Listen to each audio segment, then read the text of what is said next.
രണ്ട് സ്വതന്ത്രരെ ഔദ്യോഗികമായി പ്രഖ്യാപിച്ച് CPM. കൊടുവള്ളിയിൽ Saleem മടവൂരും Palakkad NMR റസാഖും LDF സ്വതന്ത്രരാകും. AK സ്റ്റെഫിനുണ്ട്. Stephin, രണ്ടുപേരിലേക്കും എത്തുന്ന വിജയ ഘടകങ്ങൾ എന്താണ്? പാർട്ടി അറിയിപ്പ് എന്താണ്?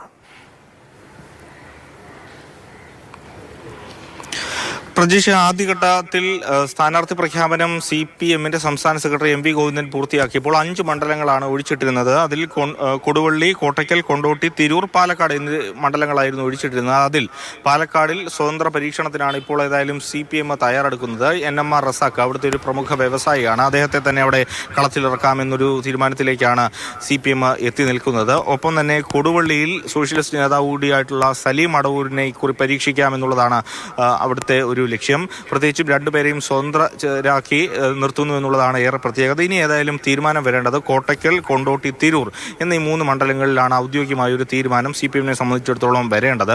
ഒപ്പം തന്നെ ഇടതുമുന്നണിയെ സംബന്ധിച്ചിടത്തോളം വലിയ പ്രതിസന്ധിയായി തുടരുന്നത് തിരുവനന്തപുരം സീറ്റാണ്. ആന്റണി രാജു അയോഗ്യനായി തുടരുന്നതോടെ ഹൈക്കോടതി വിധിയും എതിരായതോടുകൂടി വലിയ പ്രതിസന്ധി തിരുവനന്തപുരം സീറ്റിനെ സംബന്ധിച്ചിടത്തോളം രൂപപ്പെട്ടിട്ടുണ്ട്. ജനാധിപത്യ കേരള കോൺഗ്രസിന് തന്നെയാണ് ആ സീറ്റ് നൽകുക. അവർ തന്നെയാണ് അവിടെ മത്സരിക്കുന്നത്. പക്ഷേ സ്ഥാനാർത്ഥിയെ കണ്ടെത്തുന്നതിന് വേണ്ടി ഇതുവരെയും കഴിഞ്ഞിട്ടില്ല. CPM-ഉമായിട്ടുള്ള അവസാനഘട്ട ചർച്ചയാണ് ഇപ്പോൾ പുരോഗമിച്ചുകൊണ്ടിരിക്കുന്നത്. ശരി, AK സ്റ്റെഫിനാണ് വിവരങ്ങൾ നൽകിയത്.